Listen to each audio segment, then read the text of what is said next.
சொல்லுங்க பாருங்க ஆண்டவன் பகவான் பார்வதி சொல்லுற பார்வதி சொல்லுற பகவானை கேட்டவன்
என்னை விட உச்சிமாகாரி பார்வதியை அழகாக இருப்பதனால கைலாசத்திலே இருக்கக்கூடாது. பார்வதியானவர்கள் சொல்லிக் கொண்டிருக்கின்ற போது இந்த உச்சிமாகாரி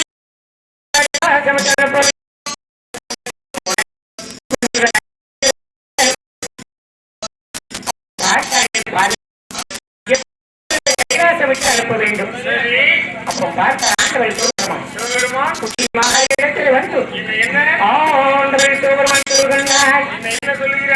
உச்சினி மாதாரி அம்மா துர்க்கை அம்மா பார்வதி அம்மா இனி உங்களுக்கு கைலாசத்தில் வேலை இல்லை. கைலாசம் என்பது அமைதியான இடம். அதனால நீங்க ஆகாரை போட வேண்டாம். நீங்க எங்க போகணும் தெரியுமா? முப்புற காட்டிலே சென்று முப்புற கோட்டையானது அமைத்து இருக்க வேண்டும்.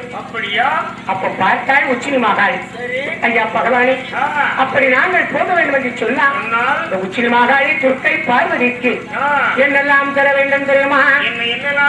அமரம் அழைக்கும் மரம் ஐயா ஆண்டவனை கொடுக்க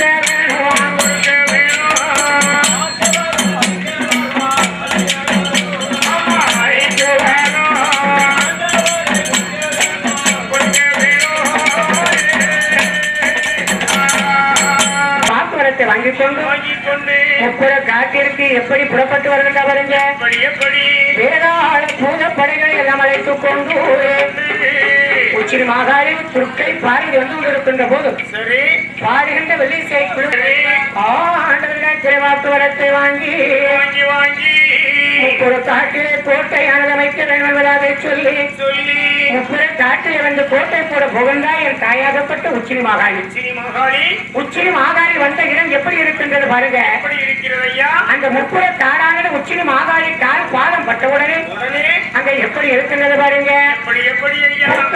மரங்கள் எல்லாம் மரங்கள்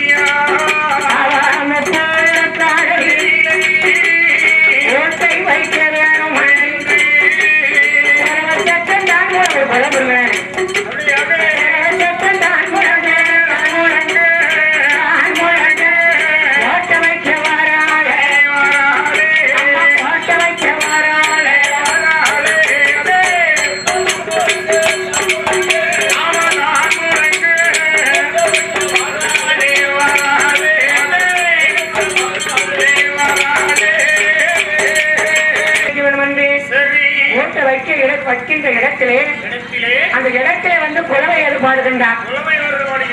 தாய்மார்கள் ஒரு குலவு போடலாம். உச்சினி மாகாளி துர்க்கையம்மன் பார்வதி அம்மன் கோட்டை வைக்க போறார். அப்ப உச்சினி மாகாளி முப்புற காட்டில் வரும்போது அம்மனுடைய பாதம் பட்ட உடனே பூக்காத மரங்கள் எல்லாம் பூத்து மிக பூச்சொரிய காய்க்காத மரங்கள் எல்லாம் காய்த்து நல்ல கறி சொரிய உச்சினி மாகாளி துர்க்கையம்மன் பார்வதி வந்த இடமும் அருமையோடு செல்வ செழிப்பாக இருக்கின்றது. சரி.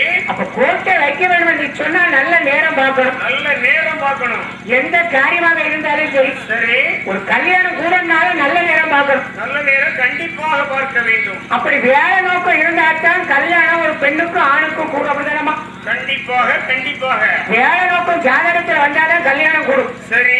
சில பேருக்கு 18 வயசுல வேலை நோக்கம் வந்துடும். இவருக்கு 39 வயசு ஆகிட்டு வேலை நோக்கம் கூடல, கல்யாணமும் கூடல. சில பேருக்கு 40 வயசு ஆனாலும் சரி வேலை நோக்கம் வராது. வரவே வராது. அப்படி வேலை நோக்கம் இருந்தால்தான் திருமணம் நடக்கும். சரி. பொருத்தம் இல்லாம திருமணம் நடத்தி வச்சுருவீங்க, அப்புறம் வருத்தம் தான் தோணும். குடும்பம் எப்படி இருக்கும்? குடும்பம் எட்டி பேர் மாறதுக்கு கணவன் மனைவியும் நாயும் பூனை மாதிரி தான் சண்டை போடுவாங்க. எப்பவும் இப்படியா தான் இருக்கும். அங்க பாருங்க, வீட்டு பக்கத்துல ஒரு அம்மா வாயை வச்சுக்கிட்டு எப்பவும் சும்மா இருக்காது.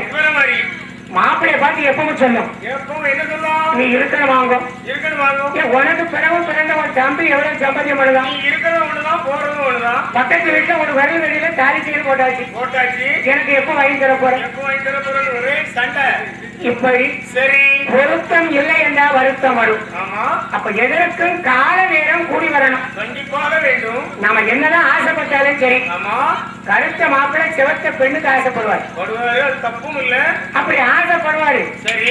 இப்படிதான் ஒரு மாப்பிள்ளை ஆசைப்பட்டாரு. சுந்தரா கலர் வரக்கூடிய அளவுக்கு உள்ள பெண்ணை பார்க்கணும். ரத்தம் வரக்கூடிய அளவுக்கு பெண்ணை பார்க்கணும்னு சொன்னாரு. சுந்தரா கலர் ரத்தம் வரணுமா? கடைசியில் அப்படி பெண்ணையும் பார்த்து திருமணத்தை நடத்தியாச்சு. திருமணம் நடந்து அந்த வீட்டுல என்ன தெரியுமா? என்ன நடந்தது? அந்த அம்மா அப்படி சேர்ல உட்காந்துட்டு, சரி, மாப்பிள்ளைய பார்த்து இங்க பாருங்க சாப்பாடு கொடுங்க. சரி. இங்க பாருங்க அந்த துணியை கொஞ்சம் அழைச்சி போடுங்க. இங்க பாருங்க அந்த வீட்டு வாசல கொஞ்சம் பெருக்குங்க. சரி. அதான் சொல்லுவாங்க, பிரமாண நாயகியன் உச்சிரமாகாரே அம்மையாகப்பட்ட துர்க்கையானவள் சொல்கின்றார், ஐயா இந்த முப்புற காட்டிலே கோட்டளைக்கு நல்ல நேரம் இருக்கிறது என்று பார்வை என்று சொல்ல, உடனே ஜோதிடரானவர் ஜோதிடத்தை பார்க்கின்றார். அப்படி ஜோதிடத்தை பார்த்து சொல்கின்றார், என்ன சொல்லுகிறார்? உச்சிரமாகாரே அம்மா துர்க்கை அம்மா, அந்த பார்வதி, உங்களுக்கு நல்ல நேரம் வந்தாச்சு. அதான் சொல்வார்கள், நல்ல நேரம் வந்தது என்று சொன்னா மண்ணை அள்ளினாலும் பொன்னாக மாறும். கெட்ட நேரத்திலே சரி பொன்னை தொட்டாலும் மண்ணாக மாறிவிடும். அதுபோல உனக்கு நல்ல நேரம் வந்தாச்சம்மா. சரி, இந்த இடத்துல நீ எப்படி கோட்டை வைக்க வேண்டும் தெரியுமா? எப்படி எப்படி ஐயா? முள்ளார கோட்டை வைத்தார்,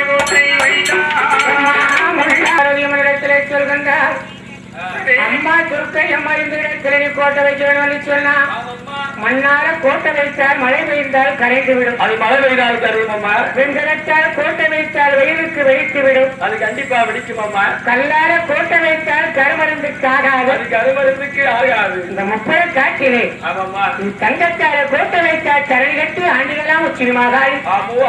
பொன்னால கோட்டை வைத்தால் நீ புதுமையோடு ஆண்டிடலாம். கண்டிப்பா ஆண்டிடலாம் என்று ஜோதிடர் சொல்ல கேட்டுக்கொண்டிருக்கின்ற உச்சிரமாகாது. இந்த இடத்திலே கோட்டை வைக்க வேண்டும் என்று சொல்லி முப்பது காட்டிலே அட்டகாரி 8 பேர் நின்று கொண்டிருக்கின்ற போது, அப்படி இருக்கும் போது பாடுகின்ற வெளிச்சை குழுவை ஆதரித்து, ஆறுமடை வீடு கொண்ட ஆறுமுகனையாருடைய பேரை கொண்ட வேலையா வேளாளர்கள் பாடுகின்ற வெளிச்சை குழுவை ஆதரித்து 50 ரூபாய்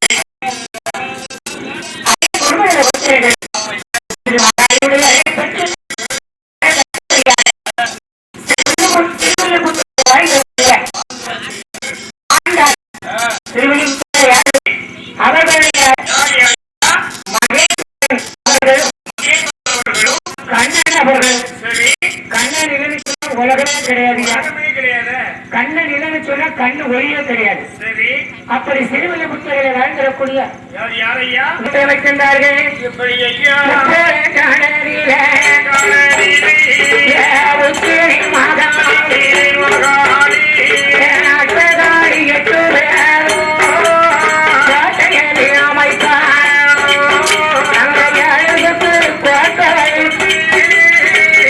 துர்க்கையம்மன் பார்வதி அம்மன் 7 சுற்று கோட்டை வைத்தார்கள்.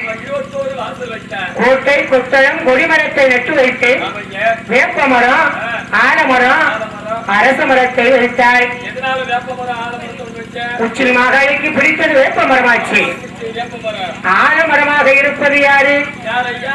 அதுதான் ஆய கண்ணன். ஆஹா. மாய கண்ணன் நம்ம அண்ணனும் பக்கத்துல இருக்கட்டுமே சரி. என்று அந்த வேப்ப மரத்தை வைத்து அரச மரத்தை ஆலமரத்தை வைத்து அரச மரமாக இருப்பது அந்த சிவபெருமான். ஓ சிவபெருமான். இப்படி மரங்களை வைத்து உச்சினி மாகாளி, துர்க்கை அம்மன், அந்த பார்வதி அம்மன், அஷ்டகாளி 8 பேர்களாக கோட்டையானது வைத்து கோட்டைக்குள்ள வந்து வடக்கு முகமாக இருக்க, அப்படி இருக்க இன்னொரு நாடானது எந்த நாடு பாருங்க, என்னை நாட்டிலேயும் நல்ல நாடு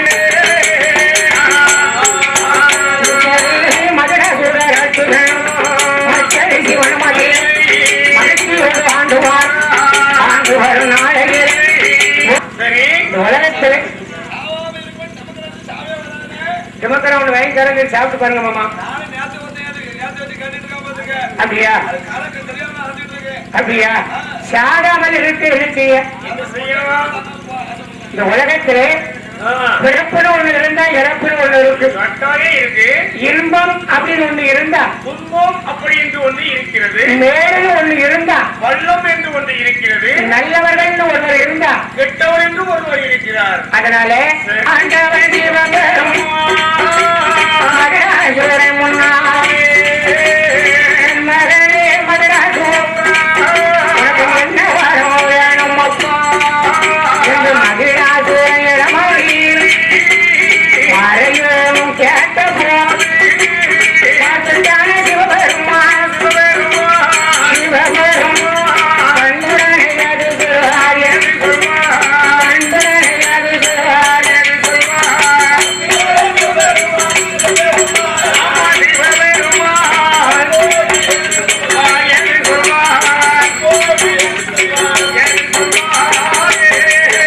கேட்ட வரங்களை எல்லாம் கொடுத்தார். எல்லாவற்றையும் கொடுத்தார். ஆனா ஒரே ஒரு வரத்தை மட்டும் வாங்க மறந்தான்.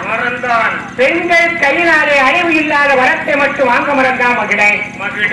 இப்படி வரத்தை வாங்கிய மகிழசூரன் மற்றொரு சிவனத்திலே வந்து மகிழன் எப்படி ஆட்சி செய்கின்றான் பாருங்க. அவய ரம்பைய தாடி அம்பா வாடி அம்பா வாடி அம்பா நாட்டியங்கள் ஆட சொல்வார். அதாவது அமரர்களை பிடித்து அடிக்கின்றான், பிடிக்கின்றான், உதைக்கிறான். அந்த ரம்பையை வாடியம்பான் நாட்டியம் ஆடச் சொல்வான். ஊர்வசியை வரவழைத்து ஒய்யாரமாக ஆடச் சொல்வான். நாரதரை வரவழைத்து நாட்டு செய்தி சொல்ல சொல்வான். இப்படி அட்டகாசம் செய்யும் போது பர்வதத்திலே உச்சினி மாகாளி துர்க்கையம்மன் எப்படி வருகின்ற வரீங்க? எப்படி வருகிறது?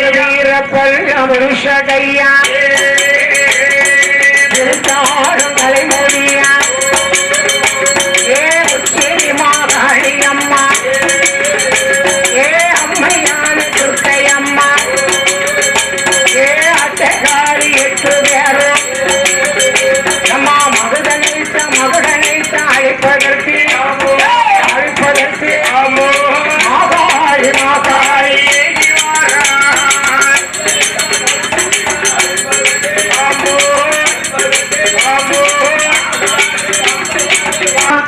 அம்மா உச்சி மாகாளி, அம்மா துர்க்கை அம்மா மத்தியசுவரத்தில் மகராசுரன் கொள்கை ஆட்சி செய்கின்றான்.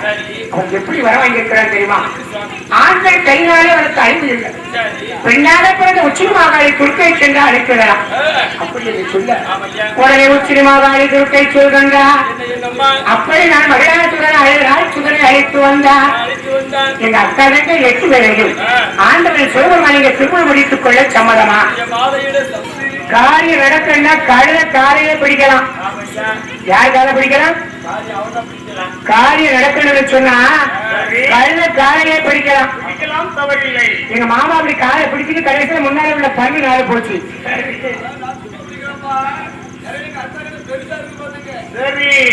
சொன்னார் சிவபெருமான். இதை உண்மை என்று நினைத்த இந்த உச்சி மாகாளி துர்க்கையானவள் ஆண்டவரிடத்தில் மந்திரவாளை கேட்கின்றார். சிவபெருமான் துர்க்கை இடத்தில் மந்திரவாளை கொடுக்க அட்டகாளி 8 பேர்களும் மகராசுரனை அழைப்பதற்கு எப்படி வருகின்றால் பாருங்க.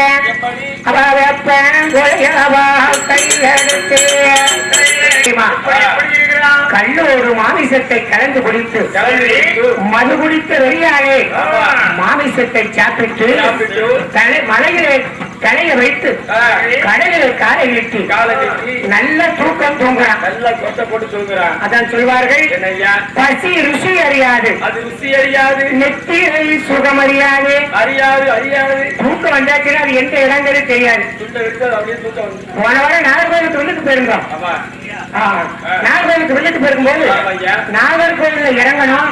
ஆனா எங்க மாமா நாகர்கோவில் போயிட்டு மறுபடியும் திருச்சி எங்க பஸ்ல தூங்கிட்டாரு. அப்படி நித்திரை சுகம் அறியாது, அறியாது. மகனை அழிக்க வேண்டும் என்று சொல்லி மகனை அழிக்க வேண்டும் என்று சொல்லி மாதாரி 8 பேர் மகனை போட்டு என்று அவர் சொல்லும் போது மாதாரி சொல்லும் போது அம்மா அம்மா மாதாரி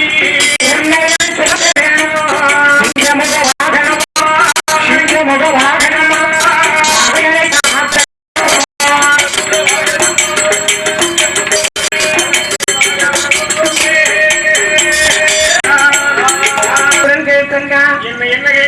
சில பேர் சொன்னா திருந்துவான், சில பேர் பட்டாதான் திருந்துவான். அது போல இந்த மகிழாசுரனுக்கு எவ்வளவோ சொன்னால உச்சி மாதாரி கேட்டானா, கேட்கலையே. கடையத்துல உயிர் போகும் தருவாயில காலை பிடிச்சு கேட்கிறான், காலை பிடிச்சு கெஞ்சுகிறான். அம்மா இந்த உலகத்தை உன்னுடைய பேர் இருக்க வரைக்கும் என் பேர் இருக்கணும், என் பேரும் இருக்க வேண்டும். அப்ப பார்த்தாய் உச்சி மாதாரி. உச்சி மாதாரி, அப்ப மகிழாவுக்கு என்ன வேணும்? என்னப்பா வேணும்? தவறு செய்வதும் மனிதனுடைய இயல்பு. இயல்பு. தவறு செய்தவன் திருந்த பார்க்கணும், தப்பு செய்தவன் வருந்தியாகணும். தெரியாமல் செய்வது தவறு, தெரிந்தே செய்வது தப்பு. ஒரு இடத்துல 10 ரூபாய் களவண்டா அது தப்புன்னு தெரிஞ்சே கடை துர்க்கை வாக்குவரம் கொடுக்கணும். சரி, மாப்படப்பு இந்த உச்சி மாகாளிக்கு, ஆமா. மாமிச படப்பு மகனுக்கு, மகனுக்கு பூப்படப்பு உச்சி மாகாளிக்கு. சரி, பலிப்படப்பு நற்பட்ட பலிப்பீடம். ஆமா. அந்த பலிப்பீடம் யாருக்கு தெரியுமா? யாருக்கியா? அதுதான் மகிழாசுரர் ஆட்சிதருக்கு. சரி, அந்த பலிப்படப்பு உனக்கு. உனக்கு பாயாசம் என்ற உச்சி மாகாளிக்கு, பட்டை சோறு உங்களுக்கு, கசை வாழைப்பழம் என்ற துர்க்கை அம்மனுக்கு, கருங்கிடா உனக்கு. அதனால என் மகளே மகிழாசுரர் ஆட்சிதான். சரி, நீ கேட்ட வரங்களை எல்லாம் உனக்கு தந்தேனப்பா. அப்படி ஒரு வாக்கு வரங்கள் கண்ணி பண்ணு பாருங்க. அத்தான் என்னத்தான் கோலம், கோலத்தை மாத்துங்கத்தான். என்ன அழிச்சிட்டு வந்து சரி கோலத்துல வந்திருக்கேன். சரி, இந்த பரமசூயா கோலத்தை நான் மாத்தணும்னா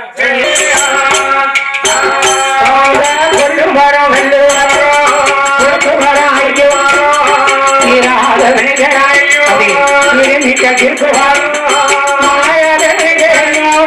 மஞ்சளைகள் மாற்றுவாரோ. தங்கை பார்வதியே மாவிளக்கை பொறுத்தடி, இந்த மாயனோட தங்கையாரி இந்த மறையோர் பகவான் படுற பாட்ட பாரடி, திருவிளக்கை பொறுத்தடி இந்த தீவனையே பாரடி என்று பகவான் அழுது புலம்பும் போது அம்மையாகப்பட்ட பார்வதியானவர் வேப்பம் கொலையை விரித்து அதில் தலைவாழ இலையிலே விளக்கண்ணையை தடவி ஆண்டவன் சிவபெருமானே இதை எடுத்து போட்டார்.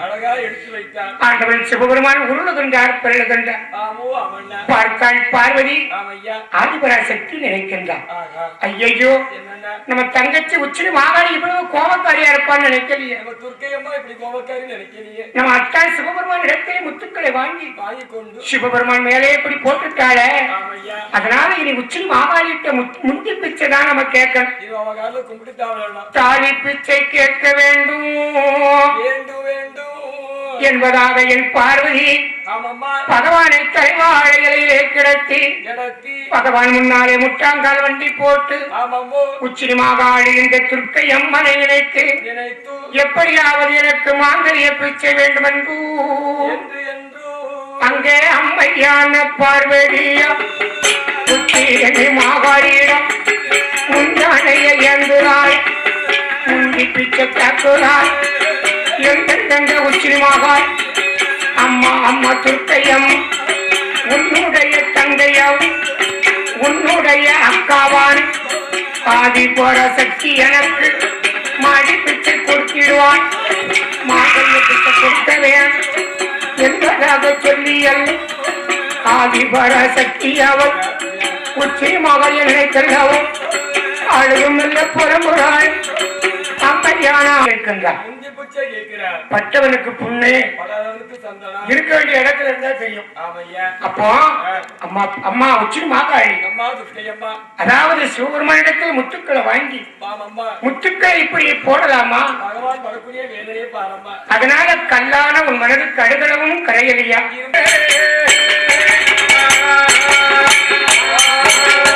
இப்படியா தங்கை சத்தம் காதலை கட்டி தாமோதரன் என் பெருமான் கைலாச பர்வதத்திலே வந்து ஆதிபரா சக்தியிடத்திலே கேட்கின்றார். என்ன கேட்கிறார்? எம்மா, இந்த பச்சைமான் நாராயணமூர்த்தியை அழைத்த காரணம் என்ன? என்னம்மா? உடனே பார்த்தாள் ஆதிபரா சக்தி. சரி அண்ணா, இந்த நிற்கிறாளே உச்சினி மாகாளி. உச்சினி மாகாளி துர்க்கை அம்மா. அம்மா காசு விஸ்வநாதரையா உச்சினி மாகாளி கை போடுது.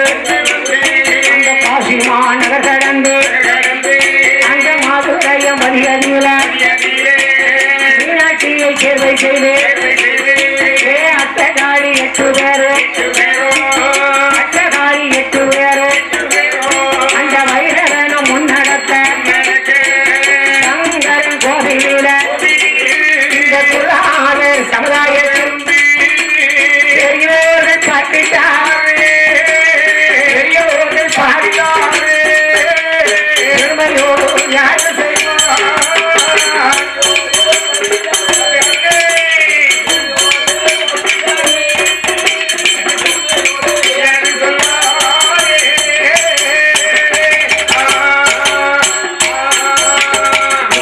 உச்சினி மாகாளி வார்த்தைப்படி கருப்ப சுவாமியும் வண்டிக்கார வைரவ சுவாமியும் குலால சமுதாயத்திலே பானை சுள்ளக்கரை வைப்பாங்கல்லம்மா, அந்த பானை சட்டத்தை வந்து உருட்டுறாரு.